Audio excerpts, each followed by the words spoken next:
राजकीय वर्तुळातून एक महत्त्वाची बातमी समोर येते। रोहित पवार मंत्रिपदासाठी अजित पवारांच्या संपर्कात असल्याचा मोठा गौप्यस्फोट यावेळेस राणे यांनी केलेला आहे। नितेश राणे यांनी हा गौप्यस्फोट केला असून हा दावा नितेश राणेंनी केलेला आहे। मंत्रिपदासाठी रोहित पवार अजित पवारांच्या संपर्कात, नितेश राणे यांचा मोठा दावा।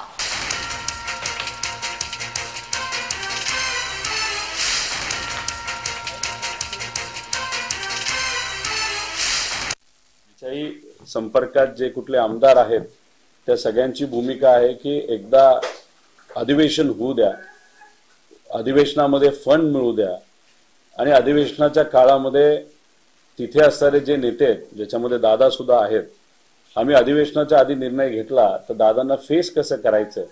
मग या सगळ्या कन्फ्युजन मध्ये अनेक आमदार म्हणतात एकदा अधिवेशन होऊ द्या, मग आम्ही योग्य असा निर्णय घेऊन जे कुठले चांगले आमदार आहेत ज्यांनी कधीही कुठल्याही खालच्या लेवलला जाऊन साहेबांच्या विरोधात नाही तर विचाराच्या विरोधात तिथे भूमिका घेतलेली नाही, असे लोक विधानसभा झाल्यानंतर नक्कीच येतील असं वाटतं।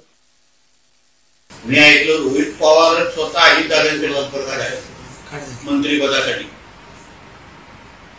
अशा पद्धतीची दुसऱ्यांची माहिती देता देता हे कधी रोहित पवार अजित पवारांच्या बाजूला येऊन उभं राहतील असं ते फोटो आल्यावर नवल वाटता कामा नाही।